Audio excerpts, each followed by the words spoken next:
Some events leave a deep mark on history, but none on the land.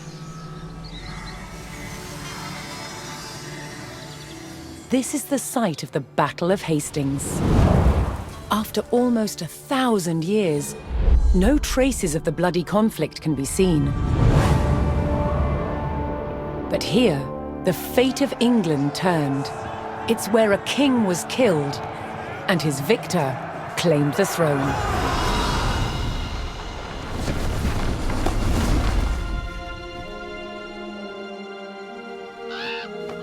October 14th, 1066. We know what happened here on this day, thanks to this. The Bayeux Tapestry. A carefully preserved, illustrated record of events. It shows the main players.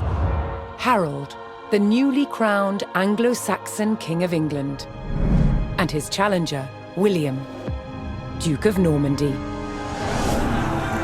William claimed the previous king had promised him the crown. So, he assembled an army and prepared to sail to England to fight King Harold for the throne. But a storm thwarted his plans. Meanwhile, Harold discovered that a Viking invasion had landed in the north. Another threat to his crown. So he raced to fight them. In France, William waited for the right conditions to sail across the Channel to England.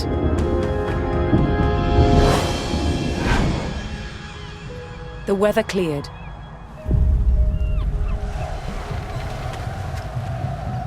He seized his chance.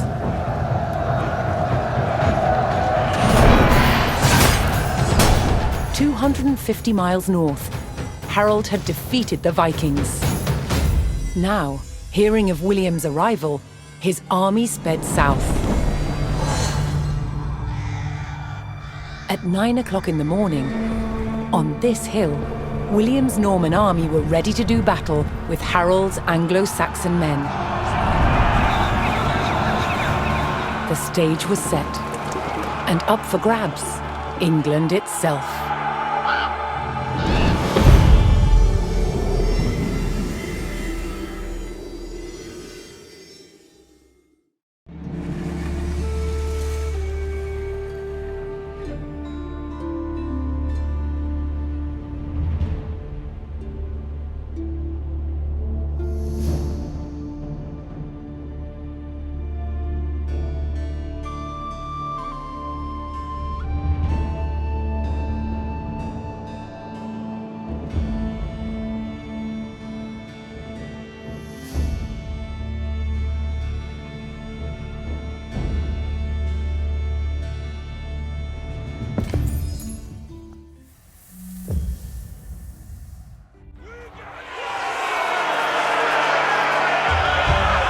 On October 14th, 1066, William of Normandy stood ready for battle at the base of a hill.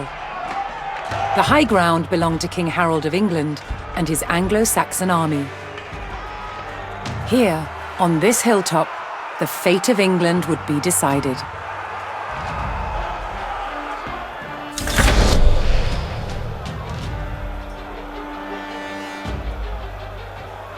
Je veuille vos obéir.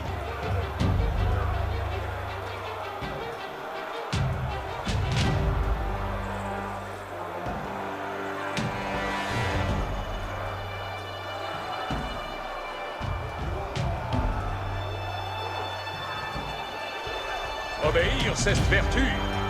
Si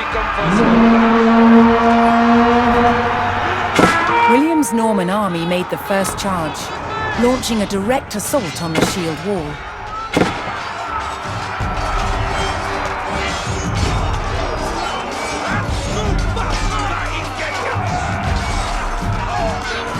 Though William's army fought fiercely against the shield wall, it would not yield.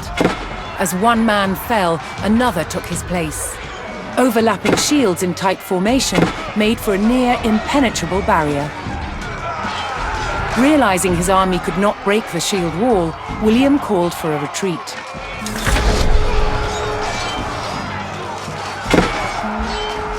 He aimed to lure the Anglo-Saxons into a false sense of victory, causing them to break formation.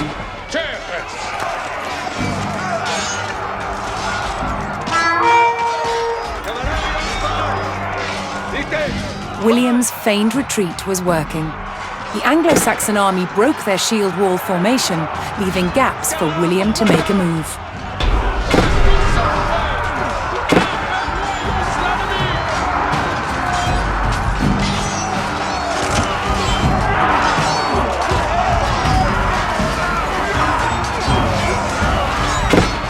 With Harold's men no longer in shield wall formation, William could pick them off as they charged.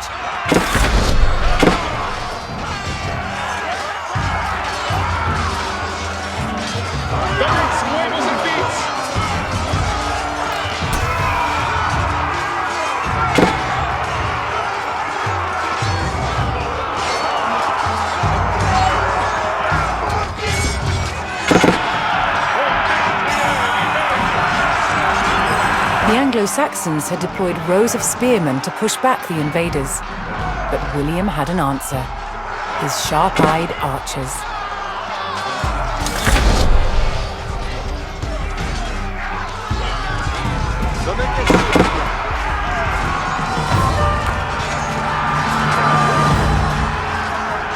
More Norman men-at-arms reinforced William's army.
Anglo-Saxon archers joined the fray, and the Normans' deadly cavalry ready to charge. But first, William's forces had to eliminate the enemy spearmen, whose sturdy polearms could easily bring down a horse.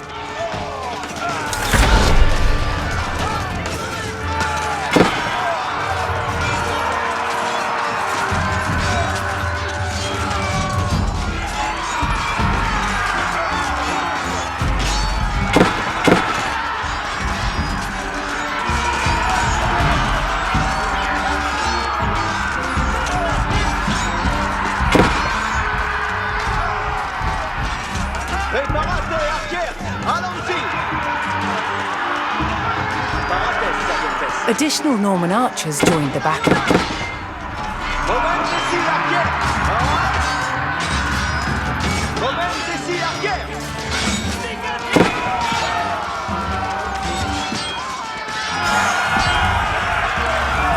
With the threat of spearmen cleared from the field, William's cavalry was free to charge at the Anglo-Saxon archers.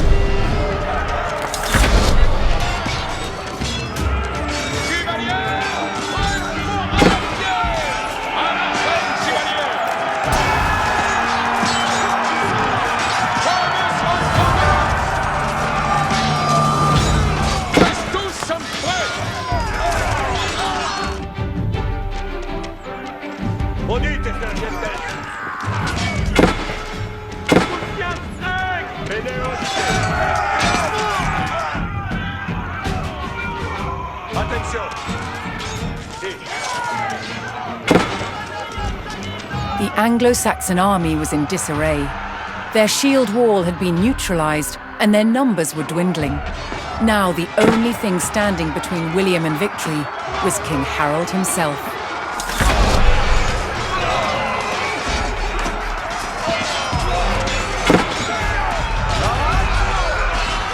The last of Harold's men encircled their king, prepared to lay down their lives to save his.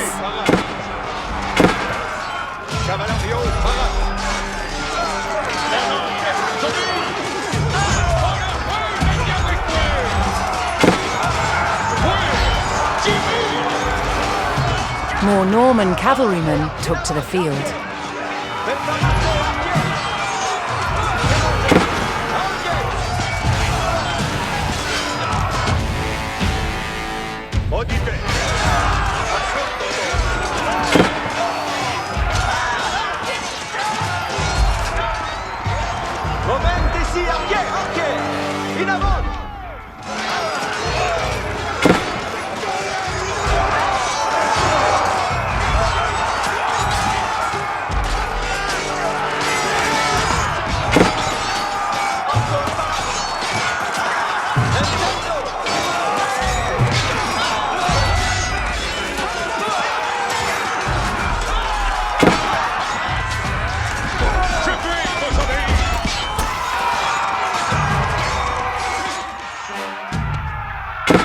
Parate, archers!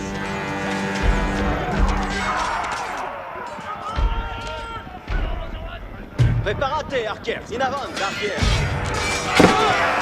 Parate, archers!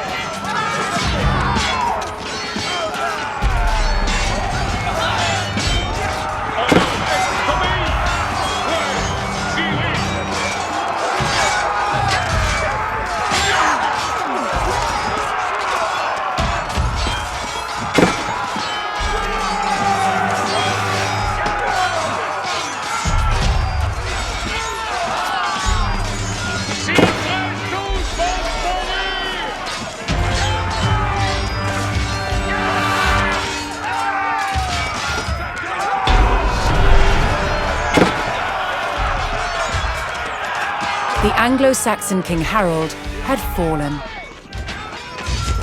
In the confusion, some loyal soldiers fought to the death, while others scattered in panic.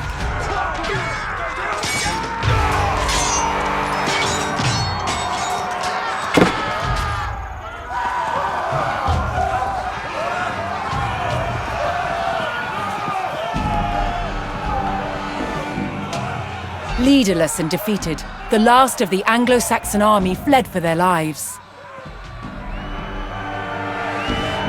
The Normans celebrated victory over the English king, but William's quest to rule England was just beginning.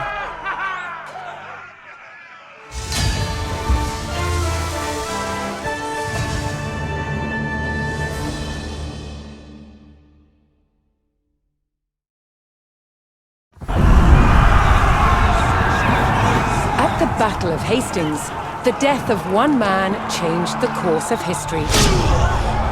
The Anglo-Saxon King Harold was killed here, on England's south coast. His army defeated by William of Normandy. Anglo-Saxon rule was over forever.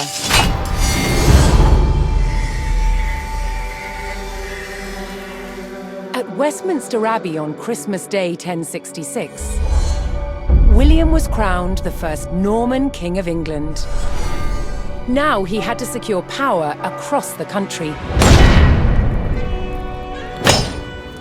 He began by stamping his mark on the landscape, building cathedrals and castles at strategic locations.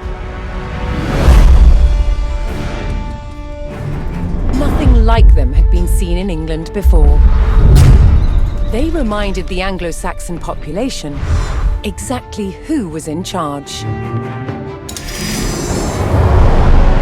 But not all were content with living under Norman rule.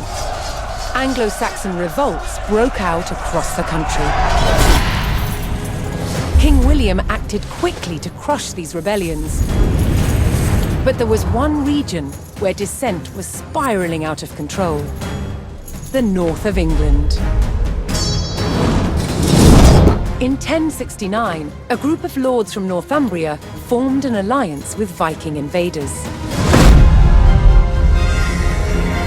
Together they approached Norman-held York,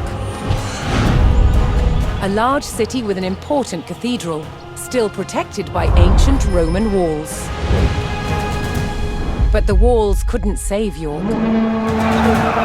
The city and the castle fell to the rebels. William's new kingdom was under threat. He had to get the city back under Norman control. Be me Hunter alone! William had no choice but to order his men north. Give them Stella, Tokas!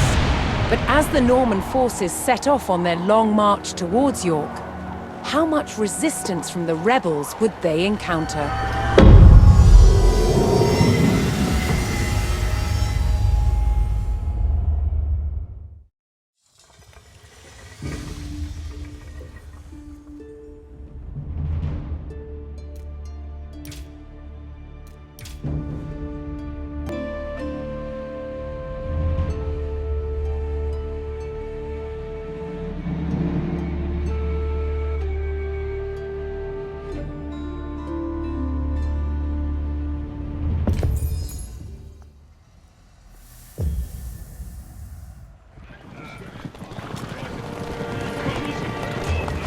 William the Conqueror marched north, with his army of Normans determined to take back the rebel-held city of York.